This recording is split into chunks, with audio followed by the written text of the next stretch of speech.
World headquarters of common sense. Talk Radio. You know, this is not my community. And before the break, we had someone on talking about the Y word, right? And the fact is that when Jewish people hear that, it does violence to them. They feel something. When you heard that Jimmy Carr joke, let's go with the person as opposed to the community. What did you think and feel? Personally, I sort of laughed at it, and I found it funny. And funny, ooh, yeah. But yeah, I didn't think it was that bad. I've heard worse. In other words, it was what comedy was about. Yeah, that's what it's comedy, isn't it? Subjective comedy is. But did you feel, and this is what I felt nervous about, you know, there's difference between the type of comedy which does outrage, you know, things that we all know and believe are beyond the pale, because not only should we not say them, we shouldn't think them. And that's the point. And this joke, to some extent, relied on a real prejudice that people absolutely feel, which is that there is day-to-day racism against gypsies and travelling communities. And part of that is based upon this unsayable that most people find and think that travellers are one thing, knowing little about them, right? Yeah, because even after that joke, I can see why people was offended by it, because again, in the community, it's 50-50 with it. Right. Some found it disgusting because we already get a lot. And even after that, I was on Twitter, as you know, and had people message me saying, oh, it was a good thing Hitler did. So there is people out there who's, took it a bit too far. So we do get it, and that's what the community was worried about. Right. But yeah. Well, that speaks volumes, right? It does, yeah. Now, can we just talk about that for a second? You know, there's a lot of our listeners, you know, that have strong views against the travelling community. Of course. And I'll tell you, I was telling you off air, Matthew Parris, the writer in The Times, wrote an article which offended the gypsy and travelling communities. And then afterwards, I thought very bravely attended a mediation, which I was at, and I heard from those communities. He wrote about it, Matthew Parris. It really affected me because I didn't really know anything about the type of, I use the word racism, but the kind of experiences of prejudice that travellers and gypsy communities experience and face. And they are different communities and differing communities. Yeah. And, you know, day to day, can you just give us a sense of what it's like? Well, for me, I've had it all my life, and most of us, from school, coming through, to getting work, from getting, fighting. Mm-hmm. My dad never wanted me to say I was a gypsy, because he said it'll just hold you back. He said, just don't bother saying it. Really? Keep it quiet. It's just... Why did he say that to you? What does it do to you to think about your dad saying that to you? Because he's had it all his life. Where we lived, he said, growing up, he said, we're hated. They hate our community because there's a few bad eggs. There's, again, and another thing I've got to put out, there's gypsies and travellers, right? Two different things. So... because people always confuse me. I'm a gypsy man. Right, there's good and bad in both, but let's talk about the gypsy communities, which is what he was referring to, Jimmy Carr, very specifically. It's we get a lot of prejudice or races, whatever you call it. We class ourselves as a race. Yeah. Again, and people come out as not. Well, whether you do or didn't, it was enough for Hitler to class you as a race, which resulted in over 500,000 gypsies being murdered during the war. Do carry on, sorry. But yeah, we get a lot. So there's still places now that gypsies can't go in. We're saying no gypsy on the door. Or no travellers, or no van dwellers. Can you just pause for a second? Right, it's 2022. Exactly. Now, our listeners, right, here are you bravely going, I laughed at that joke. It's what our listeners kind of think. You know, joke is a joke. I am a free speech fundamentalist. I don't want anyone cancelled. You don't. You found it funny. But a lot of people don't understand the underlying prejudice. Are you telling me, because I didn't know this until you've just said that. Oh, yeah. Give us an example. Don't say a place, but... I won't say places, but I've called a few out, and some have reached out to me in a point, but it's not the point. No, just tell us an example. People won't know. We can go to you can go to a pub and that, but on the door that used to have plaques and round. They got rid of them a few now, but still won't serve a gypsy man or travellers. And it's used to say, no gypsies. Restaurants... well, can we get a table? No, we can't serve your lot. And in this day and age... you can hear the silence, right? Yeah. Well, how does that feel? Well, you tell me any other... this is what really bugs me. Any other group, or anyone, imagine that happened now. They'd want to burn the place down, wouldn't they? Right. What are the preconceptions do you think people have about gypsies? Well, we're all thieves, don't pay our taxes, we're scum, we're dirty, just foul. Which, if you look at the Channel 4, the shows they've been putting on recently, what was the last one? 60 Days with Gypsies. I don't know if you see it. No, I didn't see it. Oh, that's a good watch. You want to watch that one? What's the problem with programmes like that? Because everything just just show the bad bits. Right. A couple of good bits on that, and like the last one last year was the truth about travellers' crime by Dispatchers, right? That programme. And the full programme is how we're all thieves, crime goes up wherever we're at, and that was it. Now you imagine another group, the truth about blah, such a group. Mm-hmm. Yeah. So, and then of course you go on social media after them programmes, you can imagine this thing. I've got loads of stuff, screenshot what people sent me. Can I ask you, John Maguire, you know, or I'm going to call you the one. I'm like, I've got to say. I haven't been the one for a while, but yeah, I'll take it. You'll be back. One of the things that you wrote, which I found very interesting and nuanced, and I like that, you know, you approached it in a way, it wasn't just about emotion, but it was about thought and wanting to share your point of view, is that you felt, it seemed to me, is what you said, that people were being offended on your behalf by the Jimmy Carr joke. Can you explain what you mean by that? Well, like, there's all these people come out, MPs and some, and I've watched them, and I'm watching them, they're all offended and outraged by it. But these same people wouldn't spit on us if it was on fire. Mm-hmm. So they've got a cheek. There's people, council around our area and that, don't give us nothing. Don't want to know. There is, like I said, there may be some bad ones, but we're not all bad. Mm-hmm. But yeah, I don't know. People, I don't know. Well, isn't that what prejudice is? Yeah. In other words, using tropes based upon small experiences that represent a tiny minority of a community and using that as a way to paint the lot. Just let me ask you this. One of the things I said, you know, and why it affected me was there was a section from the audience that sort of whooped and cheered. And although you might kind of find it funny and, you know, you and I think, intuitively agree free speech is the price of democracy. We share that. Nobody should be cancelled. No. The answer to bad and ugly speech is more speech, not less. And we can prove that by what we're doing today. Can I ask you about, what would you say to those people that were laughing, or the people that message you saying Hitler was right and that sort of thing? What would you want to say insofar as it's broadcastable? I mean, they certainly wouldn't say it to your face, that's for sure. That's what I mean, they wouldn't say it to my face. No, but they're just ignorant, aren't they? Again, they are prejudiced and racist, but it was everyone who laughed at that joke prejudiced, right? No, I don't think so. Just, you look at Jimmy Carr, does the face expressions and he says it, and so it's a bit of everything. It's not just about the joke. It's nuanced, is your point. Can I ask you this? You're talking about your dad. You know, you were growing, when you were growing up, and your dad spoke to you and said, listen, keep it stum that you are a gypsy and you come from a gypsy community and that is your proud heritage. What was it like at school? You made to feel sort of alienated at school. School was... listen, I left school when I was 13 in the end because it was just too much. Like, we get called names. And that's why a lot of gypsy kids, traveller kids leave school, because... Tell us about it.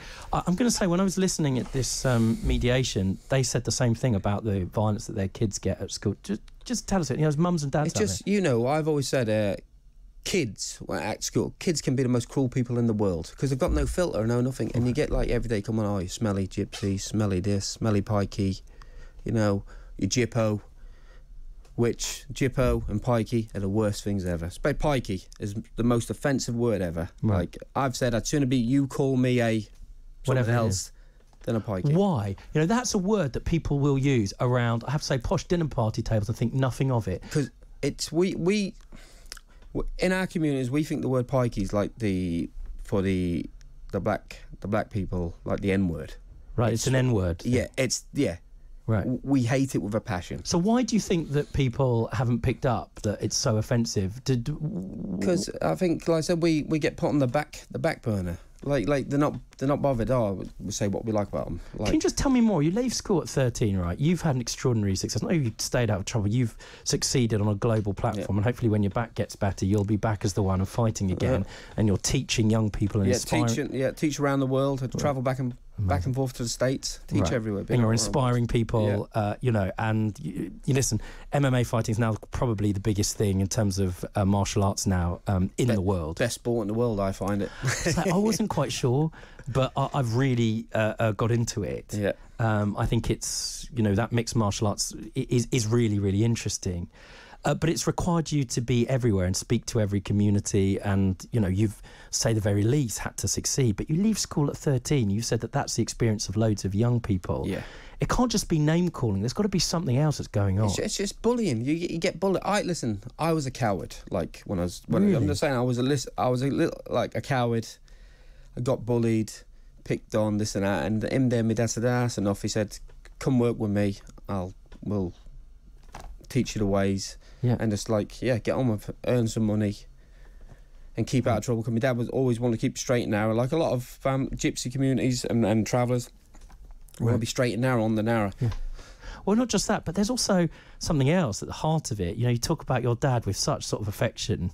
There's also a kind of real family ethic at the heart of community, which a lot of people, when they look at it, I think might feel actually rather sort of envious of. No? Yeah, we're for our families, like I said, we respect our families and everything. We're all we respect each other. And that. Like my dad, like I said, I look up to my dad. He's always been my superhero. Right. He's like I said, I've looked up to him. I still take advice to him. Even when I talked to him about coming on here. Yeah. He said, He said it should be all right. Yeah. Well, hi, Dad. You gave some good advice.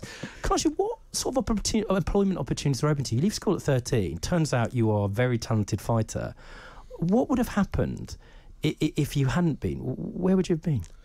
Well, could have went down the other road. If I never had a good father and mother, I could have went down the other road. Like that's a critical thing, right? That's what they think. Yeah, I think, we're all thieving, this and that. I've never been in trouble in my life. No criminal record. Like my family, brother, none of us. Well, to say the very least. Yeah, but but everyone, the persona of us, we're all criminals. We're all stinkers.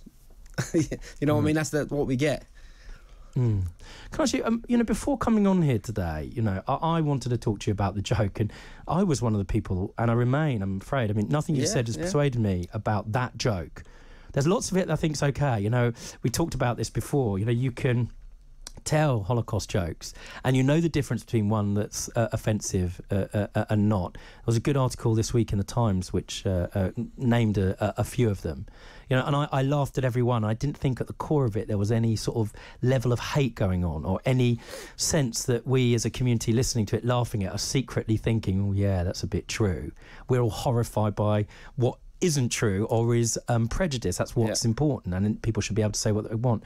Before coming on the show today, and speaking about your experiences within the gypsy communities, what sort of reaction did you get? Was there nervousness or anything of that kind? What, like me coming on? Yeah, of course nervous. Why? And I don't know, again, I'm known anyway, but a few people didn't want me to come on. Like I said, what's their concern? Just because we're already portrayed bad. Right. And they don't want more attention brought to us. Right. Or what can we do? So this is the thing, if we're tempted to use the P word, right? Listen, I'm going to level with you. I'm not going to say I've used it. I generally don't use that loud, you can imagine. Yeah. But I have definitely been, let's say, at a place where somebody's trying something on, within my lived memory. So certainly as I was a grown-up, where somebody would say, oh, you can't wear that. That's the type of thing a P would wear. Yeah, exactly. Right? Yeah. And as I think back to it, I've been present, I didn't call that out. Whereas I would definitely call that out in any other context or for any other race. What should we do? What would your message be to people? Well, I just think we've got to stop using, that's it. I've been in places, I've been there with my friends, non-gypsies, fighters and that, and I've heard people, some people come and go, oh, look, pikeys, or dress like a pikeys, and it's and I bite my tongue.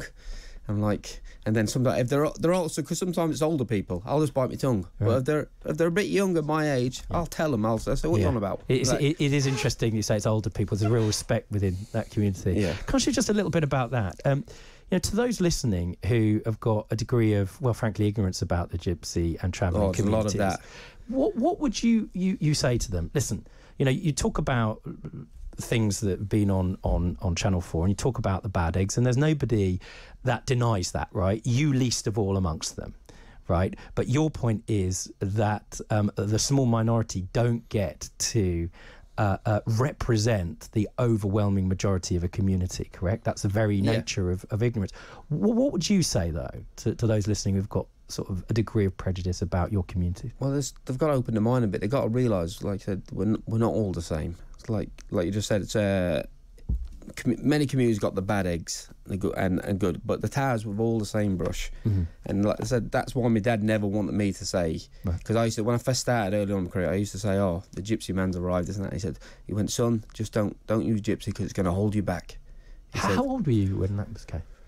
When I started like I was 20 maybe 20 started. So what year? Could you? I'd like people to think and reflect. This is only in the last all this has happened in the last 20 years. Like I'd go when I first was 18, 19. You imagine going with your friends, even non-gypsies. Yeah. Going with your friends to a nightclub. Yeah. Never been there before in your life.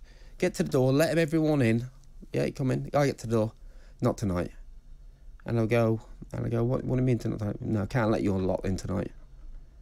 I just want to stop and reflect on that, because whenever I'm told something like that, I have to ask myself, well, what about, where I come from? Exactly. My background and the various things that I am, and the idea of me, or whoever you are listening, arriving at a club or a public space and saying, "Sorry, you can't come in because you're Jewish." I mean, I'd have the place shut down in an hour. Exactly. It's like it just seemed it's the norm, and still, like I said, and even now, there's places you go, they will not let you in the door and say no, not tonight. Can I ask you something else? We're going to move on because sadly I could listen to you all day. I could go. I don't have time. But I want to talk about your MMA career a little bit. I know you've had a catastrophic injury in your back. How's that going? You couldn't get to see a doctor, could you, during lockdown? Well, what happened? Well, no, because of the old COVID rules. And right. I see you, by the way, doing air quotes. Air quotes. There'll be a lot of our viewers giving you a clap. I mean, the reality was you just simply couldn't get a scan. No, no scan. Couldn't even see I've been with my GP 20 years. Right. Won't even let me through the door. Right. To see me. Okay. And all they kept doing was ringing up and said, prescribe me over the phone. Pain med. Yeah, pain. Here, take these. Right. Codeine. Right. All the strong stuff. And it turns out you did have a scan, eventually got a private one, which revealed you've got some pretty nasty disc problems. Yeah. But that is not a career ending, to say the least. No, I've had the op. Yeah. The disc trimmed, and we're just taking it easy. I'm just doing physio, hopefully. They're saying a year before I can start doing stuff. Right. But I'm trying to get quicker. I feel the one's going to be back when you I don't know, let's imagine your great big return to MMA. Who would you like to fight, and when would it be ideally, and how quickly are you going to win? I don't know. I feel like I need one more fight. I'm not sure. Like I said, I'm older now. I'm classed as an older fighter. You're not geriatric though, John. No, listen, I've never drunk alcohol. Right. I've never smoked in my life, so I'm never. Like, again, gypsy community, we like a beer, but never had it. Right. But so I've looked after myself. But I want a couple more fights before I retire, because I've got 39 pro fights. I want 40. That's a lot in MMA. Yeah, you've got an unbelievable track record as well, right? I'd like to get a fight, and I'd like to be in a fight in England again. Cause I fought a lot of proper puncher, but I mean, on the grappling, on the jiu-jitsu side, I don't know, not so strong. I can't believe I just said that to your face. I'm known for my groundwork though. Yeah, you are. You do like to roll. Yeah. So, I do like the groundwork. But you've got a punch. I've got a punch, yeah. But I like to think I've always been a clever fighter. You notice I'm not too bashed up for having 40 fights. But it is a strategic game, to say this. It's about thinking. It seems to me you've got to understand your opponent. We could talk about this all day. John Maguire, the one.